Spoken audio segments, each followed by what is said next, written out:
So I'm tall. To answer the top 3 questions on your mind right now, I'm exactly 6 feet tall, yes, I play basketball, and no, I'm not Swedish. You were thinking it. I grew up in a very tall family. My mom is 5'8", not crazy tall for a woman, but still on the tall side. My dad, on the other hand, is 6'7", and his nickname in college was Stretch, so hence this. And my brothers topped out at 6'5" and 6'6". And if there's one thing you learn growing up in a tall family, it is that the world is not necessarily built for tall families, and you have to have an openness to adaptation. For example, not once in my life have I ever stood in the front row of a photo. I can't even sorority squat. It's never gonna work. Since I was 6 years old, I've bent over to use the drinking fountain. And no matter what I do in every single public stall in America, I end up looking like Wilson from Home Improvement. So maybe it was that adaptive, tall person spirit that made the bathroom situation I grew up in seem totally normal. I grew up in the suburbs of Boston in a house that was nice and normal, but 1 bathroom. So I'm gonna let that sink in. 5 people, 4 of whom were over 6 feet tall, 1 bathroom.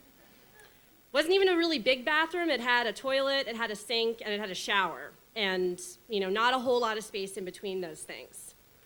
And at this point, you're probably wondering why on earth my parents would want to recreate that tiny house commercial from Geico.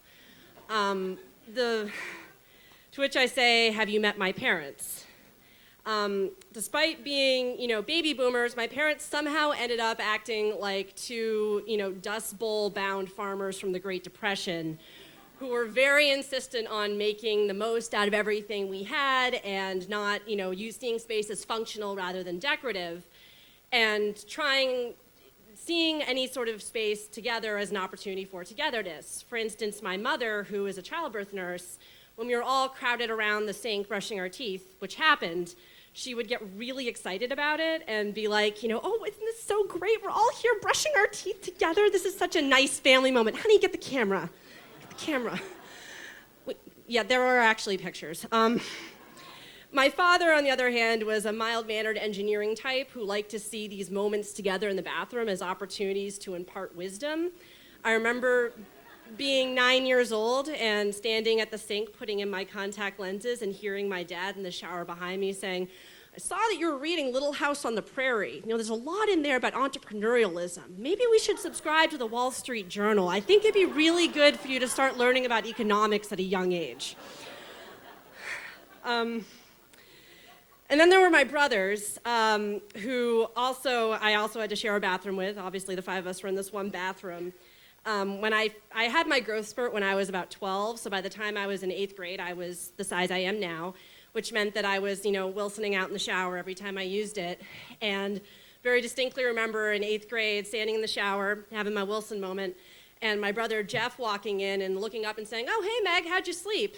Going over to the toilet and standing there, pulling down his pants and doing what boys do when they stand at the toilet. And then my brother Chris walked in right after and said, oh, hey, Meg, hey, Jeff, how'd you guys sleep? Pulls down his pants, stands at the toilet, does the same thing. And that was my morning for the first 18 years of my life. And didn't really, and when I was in high school, actually, I remember being at the sink and my dad in the shower behind me once again, and he'd moved on from recommending novels to just trying to get me into a really good college, and him standing behind me again, I'm putting my contacts in and going, hey Meg, I bet you're gonna do a great job in your first day of high school. Just remember to stand up straight and look your teachers in the eye. That really makes a good first impression. My dad seemed to forget that in order to look most of my teachers in the eye, I actually had to bend over. Didn't really register with him. But the bathroom situation, we had one rule in the bathroom, and that was that you could not do number 2 while someone else was in there. That was like the one rule that my parents were pretty much anything goes, which you kind of have to be if you're an entire family in one bathroom.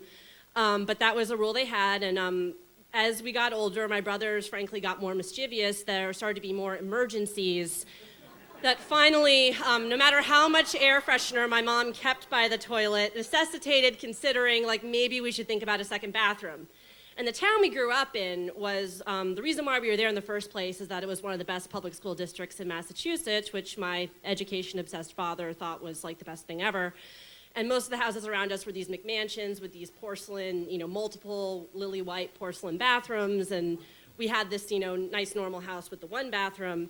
And my dad and mom finally said, okay, like maybe we should think about getting a second bathroom. And so my dad, being an engineer, took a look at the plans for the house and realized that the only place you could put a second bathroom was right next to the refrigerator. That didn't stop him. Or my mom from buying like a fuzzy pink bath mat to put in front of the toilet, because all there was space for was, toilet, bath mat, sink. And because of the refrigerator, they had to put in a sliding door that never quite closed all the way. So my parents' amazing solution to the number 2 problem was to put a toilet in our kitchen with a broken door. We literally shat where we ate.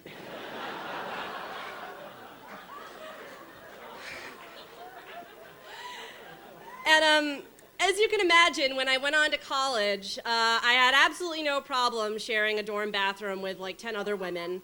That was totally fine. It was after college, when I first moved to DC and I lived in a group house, that I started to realize that I maybe was not raised in the most conventional way when it came to bathrooms. I was in a group house. There were multiple bathrooms in the house, and I shared a bathroom with one of my roommates.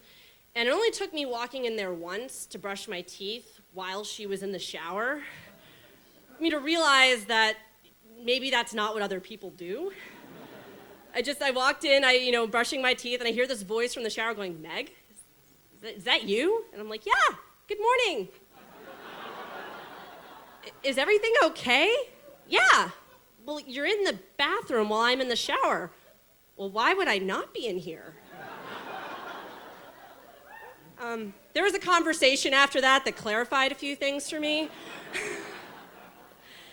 And a few years later, it got better in a way because I moved into a studio apartment where I now have my own bathroom.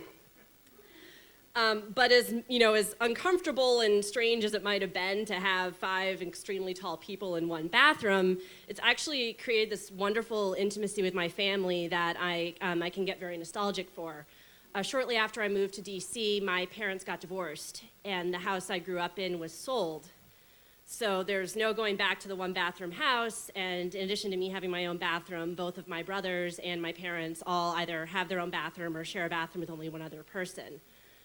So it's a period that's gone now, but in sort of in honor of that, really close knit, having all sorts of fun together around the sink environment that I grew up in, on the very top shelf of my medicine cabinet, where only my Wilson eyes can see, I have a small framed picture of my family. Thank you.